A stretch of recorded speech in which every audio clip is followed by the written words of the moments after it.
We're here with Conor.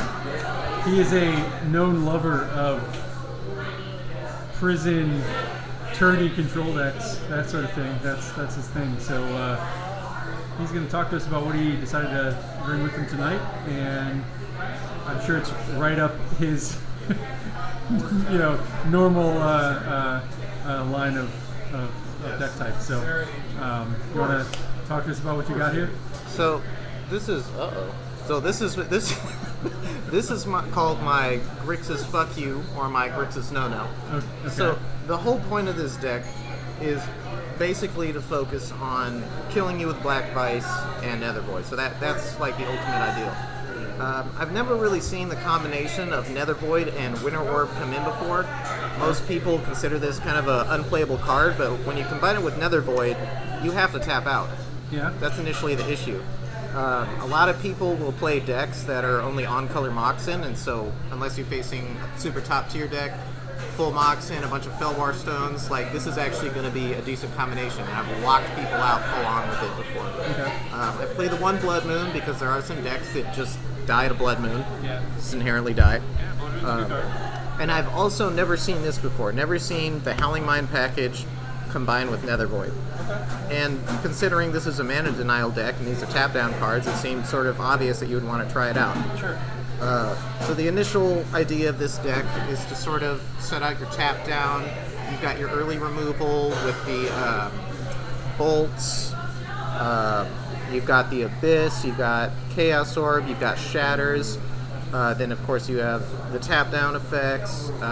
Blood Moon can act as a way to slow them down. So early game, you either want to slow them down or you want to slam a Nether Void and a Vice and make them uncomfortable. So that's the initial point. I wanted to add in things that would just sort of be an enhancement. So the copy artifacts for my main point. And then, of course, you have Ancestral, Wheel, and Time Twister. These are going to be huge because sometimes you can just knock cards into their hand with them and kill them off. The mana base is a little weird. I still haven't quite figured out what I want to do with it. I'm running 2 shops just because I'm going with the Winter Orb, so I figured that sometimes this is going to limit my mana. This is going to allow me to get Ices into play. Sure. So there's a lot of tempo decks out there. This is a great card against that. Yeah, Icy's a good card. Yeah. Then you got the basics here to deal with the Blood Moon. You've got the on-color Moxen. Why are they white bordered? Why are they white bordered? Because I'm almost balling. All right, I should have full beta power in the next 2 days. All right. Well, 2 days. That's awesome. All right. Once I have You that, still, then we'll still do got another this, video. this awkward mismatched Icy. I know All right, too, right? all right. My last one is coming in the mail. Okay, it's on the way. All right. Really, it's trolling you. Since you troll everyone whenever you play a game of Magic, it seems only fair. Exactly. These will eventually become Arabian Nights, of course. And then I'm hoping to turn these, if this becomes my Stephen Hines Fuck You deck, then I will turn these into beta duels. Okay. And these will eventually be turned into beta mana vaults. Oh, they're CE? What are they? Yeah, they're CE clips. Okay, cool. So, yeah, basically this deck has like a really good game against like a decent wide field. It does terribly against anything that's like a quick aggro, because it generally needs until about turn 5 to stabilize. And once you stabilize, usually your opponent can't do anything, and you either lock them out or you're burning them to the point to where they just scoop. I'm still working on the sideboard, but I think basically I'm just going to have to plan for fast aggro for the sideboard. Like this deck is just So shit. yeah, main deck you're having a problem with fast aggro. Absolutely, yeah. It's just not doing well. Unless I get an Abyss in the hand and they don't have white.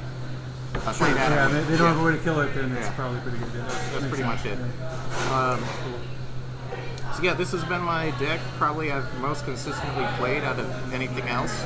So I'm hoping I'll bring it to a tournament near you and you won't have any fun. I don't want you to be happy at all. That's my plan in Magic. I don't want you to be happy. I want to be happy. I see. That's it. I have for a long time have joked that happiness is a conserved quantity, and if you want to get in it, you have to take it from someone else. That's pretty much how it works. Right, I like that. It sounds George Bushy and a little Trumpy. You know what I mean? It's the most brutal we can do it. I see. Okay. So, is there anything else other than fast aggro that you think you've got a hard time against? Anything else you want to put in your sideboard? That sort of thing? I mean, dealing with like white can be an issue, but it's got so many permanents that like the disenchants have to be really well placed, so I can deal with that. Also, I put the shatters in the main because I was facing off against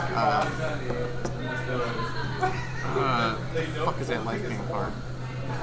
Ivory Tower. Ivory Tower just bones me. This is pretty much my only win condition. Yeah, it's like an anti-black bison. Yeah. Exactly. So like if I'm facing against an Ivory Tower deck, that's an issue. I can fight through it. I have these. I probably side in more shatters, and maybe I'm gonna plan on putting some aggro in the board, so I do that to try and overwhelm it. But generally, yeah, the biggest issue is fast aggro. So if they get me in those first 4 to 5 turns, I'm boned. Sure. Kind of a related question, not exactly your deck, but another common deck that you'll see is like ATOG with Black Vices and Onks and that sort of thing. And so I wonder if that's something, have you thought about that to go along with Nether Void, right? Because like in order for them to get over the Nether Void hump, you have to play more lands into an Ankh initial, right? I don't know if that's something you've tried or anything like that, but it's something that I just was thinking about right now. I haven't messed with it. My sort of plan was to try and run no creatures and to just do a deck that's kind of like a low CMC deck. But the reason I didn't want to go with the Onks is because that can really bone me. Sure. Because if I'm dealing with anybody who's actually got creatures in their deck, I have to drop lands. I have to drop lands. Yeah. And so if I'm not dropping the lands, then I'm going to be keeping stuff in my hand. I'm not going to be able to play things out. I'm not going to be able to react at all. My opponent might take some damage, but my deck's a chip deck, so anything like that sort of inherently, I don't know, it chips, but it sort of inherently leans towards aggression. So I'm trying to avoid aggression. I'm sort of trying to block and eat at them slowly. So like ATOG might be a cool sideboard card. I guess it would be nice to be able to get rid of these. These don't always come in handy. So maybe like a 2 of ATOG in the side. Yeah. Could be a 2 of in the sideboard, something like that, but I think Triskelion would just be better. I see. Yeah. Kind of makes sense. Yeah, I tried it one time in like a more ATOG-y aggro deck, right? Because you're obviously playing Onks there. So I tried another Void in there, so I could tutor for it. It was okay. It's kind of like a bad Armageddon. That's how I was describing it. So, but yeah, I was wondering if you're like more on the Nether Void plan, does it make it better or something? But it sounds like probably the answer is no. I mean, Nether Void is all about getting more mana than your opponent. That's all it's about. You want to be able to play more spells than your opponent. And if you're limiting yourself at all, like missing 3 land drops in a row, sometimes can just lose you the game. So that's why I also went with this. I noticed that the black-green versions of Nether Void run like the full spectrum of power. I mean, I don't know. I just never found it that good, especially with the Winter Orbs. Well, that's very cool. So any changes that you're considering making after you played a little bit more? Mostly in the sideboard. I want to add in 3 Triskelions, 2 Abyss, a Mirror Universe, and another City in a bottle. Basically just to kind of deal with decks that can just have like the quick attack. Against quick aggro, my plan is to probably go like either like this or this with the Nether Voids, and kind of run a Winter Orb aggro kind of plan. Okay, and board in more Abysses and that sort of thing. More Abysses, all that. So it's like it's a little hard to be boarding Abysses without taking out Nether Voids. Yeah, and the thing is, like with fast aggro, like this card just kind of sucks.